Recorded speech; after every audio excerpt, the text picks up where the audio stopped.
विचाराधीन कैदियों के लिए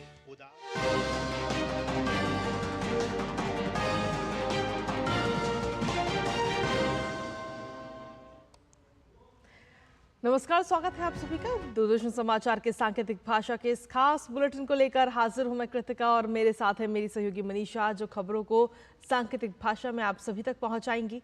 तो चलिए शुरुआत करते हैं इस खास बुलेटिन की और सबसे पहले देख लेते हैं सुबह की सुर्खियां।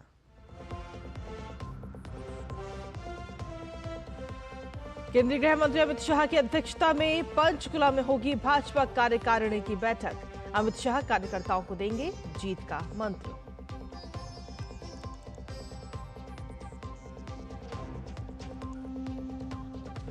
जदयू की राष्ट्रीय कार्यकारिणी की आज नई दिल्ली में होगी बैठक। विधानसभा चुनाव की रणनीति समेत कई अहम मुद्दों पर होगा मंथन।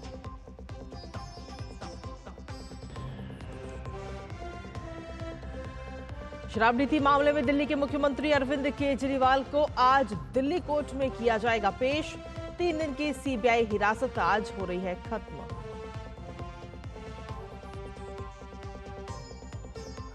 एनटीए की यूजीसी नेट सहित 3 परीक्षाओं की नई तारीखों की घोषणा।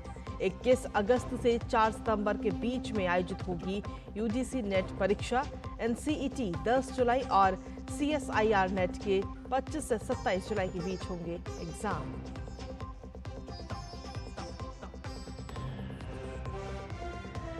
श्री अमरनाथ यात्रा आज से शुरू।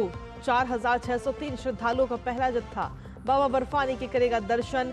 शिव भक्तों में भारी उत्साह।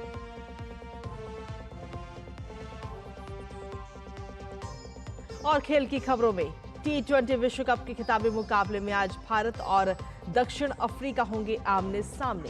भारत की नजर दूसरी बार खिताब पर कब्जा करने पर होगी, तो वहीं दक्षिण अफ्रीका पहली बार आईसीसी के किसी टूर्नामेंट में खेलेगी फाइनल मैच।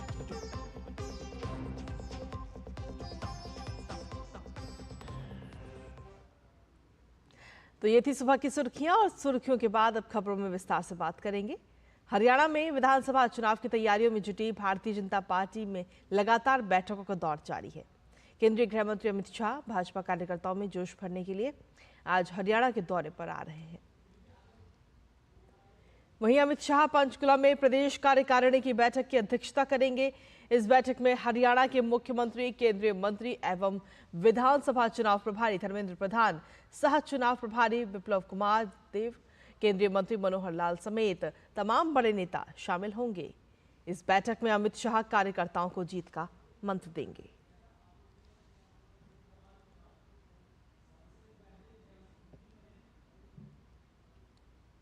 वहीं जदयू की राष्ट्रीय कार्यकारिणी की आज नई दिल्ली में बैठक होने वाली है। जदयू के राष्ट्रीय अध्यक्ष नीतीश कुमार समेत पार्टी के तमाम वरिष्ठ पदाधिकारी शुक्रवार को ही दिल्ली पहुंचे थे।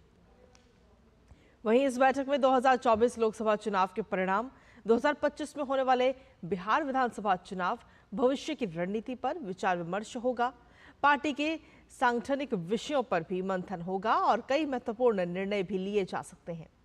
इससे पहले 29 दिसंबर को जदयू राष्ट्रीय कार्यकारिणी की बैठक दिल्ली में हुई थी, जिसके बाद पार्टी की कमान ललन सिंह के हाथों से लेकर नीतीश कुमार को सौंप दी गई थी।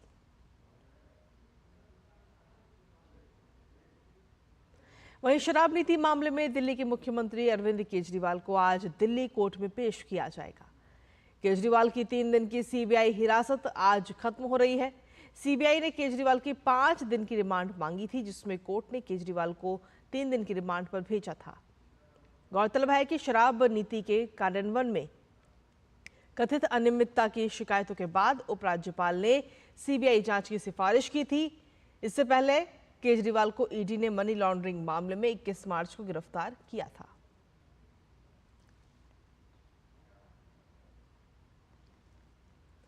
और वहीं यूजीसी नेट 2024 की परीक्षा के लिए नई तारीखों का ऐलान कर दिया गया है। यूजीसी नेट सहित 3 परीक्षाओं की तारीखों की घोषणा की गई है। इसमें NCET 2024, joint CSIR, UGC net और यूजीसी नेट परीक्षा शामिल है। यूजीसी नेट परीक्षा की 21 अगस्त से 4 सितंबर के बीच में आयोजित की जाएगी, तो वहीं सीएसआईआर नेट परीक्षा 25 से 27 जुलाई के बीच आयोजित की जाएगी। हालांकि एनटीए ने इस बार परीक्षा के प्रारूप में बदलाव किया है। परीक्षा इस वर्ष ऑनलाइन कराई जाएंगी और ये दोनों परीक्षाएं भारतीय विश्वविद्यालय और अनुसंधान संस्थान में लेक्चरशिप और रिसर्च फेलोशिप चाहने उम्मीदवारों वाले उम्मीदवारों के लिए महत्वपूर्ण है। दरअसल 18 जून को यूजीसी नेट की परीक्षा के पेपर लीक के संकेत मिलने के बाद शिक्षा मंत्रालय ने इन परीक्षा को रद्द कर दिया था।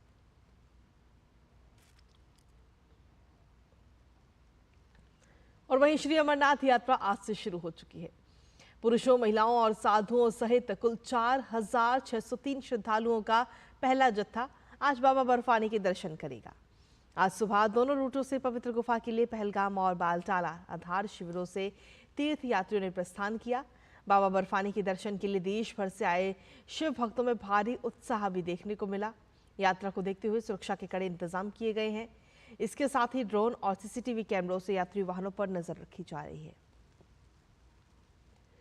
साथ ही आपको बता दें कि जम्मू श्रीनगर हाईवे पर हर 500 मीटर और 1 किलोमीटर की दूरी पर सुरक्षा चौकियां भी स्थापित की गई हैं। इन पर 24 घंटे हथियारबंद जवान तैनात रहेंगे। आपको बता दें कि ये अमरनाथ यात्रा करीब 2 महीने तक चलेगी।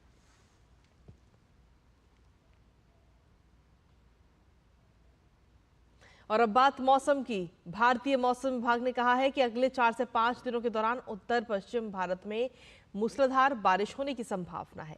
तो वहीं अगले 2 से 4 दिनों के दौरान मध्य और पूर्वी भारत में भी मूसलाधार बारिश होने की संभावना है। भारतीय मौसम विभाग ने कहा कि दक्षिण पश्चिम मानसून पश्चिम राजस्थान के कुछ और हिस्से, पूर्वी राजस्थान के शेष हिस्से, हरियाणा के कुछ हिस्से, पूर्वी दिल्ली और पश्चिम उत्तर प्रदेश के कुछ और हिस्सों में आगे बढ़ चुका है। मानसून मध्य प्रदेश, छत्तीसगढ़, पश्चिम बंगाल, झारखंड, बिहार के शेष हिस्सों, पूर्वी उत्तर प्रदेश के कुछ और हिस्सों और उत्तराखंड के शेष हिस्सों में भी आगे बढ़ गया है। अगले 2 से 3 दिनों के दौरान पश्चिमी राजस्थान के कुछ और हिस्सों में, हरियाणा के शेष हिस्सों में, पूरे चंडीगढ़ और पंजाब, हिमाचल प्रदेश के शेष हिस्सों में तथा जम्मू में दक्षिण पश्चिम मानसून के आगे बढ़ने के लिए परिस्थितियां अनुकूल होने की संभावना है।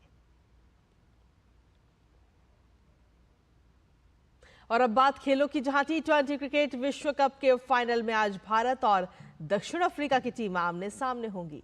मौजूदा टूर्नामेंट में दोनों टीमों का सफर शानदार रहा है। दोनों टीमें इस टूर्नामेंट में अब तक अजेय रही हैं। भारत की नजर दूसरी बार T20 क्रिकेट विश्व कप के खिताब पर कब्जा करने की होगी। तो वहीं दक्षिण अफ्रीका पहली बार आईसीसी के किसी टूर्नामेंट में फाइनल मैच खेलेगी। ये टीम सेमीफाइनल में अफगानिस्तान को 9 विकेट से हराकर फाइनल में पहुंची है। T20 विश्व कप में दक्षिण अफ्रीका के खिलाफ भारत का पलड़ा भारी है। दोनों ही टीमें 6 बार भिड़ी हैं, जिनमें 4 मैच भारत ने जीते हैं, जबकि दक्षिण अफ्रीका को 2 मैचों में जीत मिली है। ऐसे में भारत खिताबी मैच में जीत का प्रबल दावेदार है।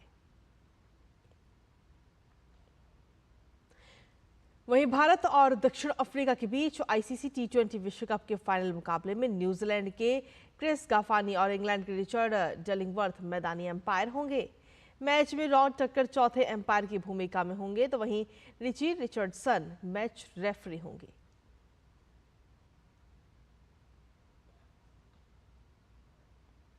और इसी के साथ फिलहाल सांकेतिक भाषा के इस खास बुलेटिन में मुझे, मेरी सहयोगी मनीषा और हमारी पूरी टीम को दीजिए अनुमति। नमस्कार।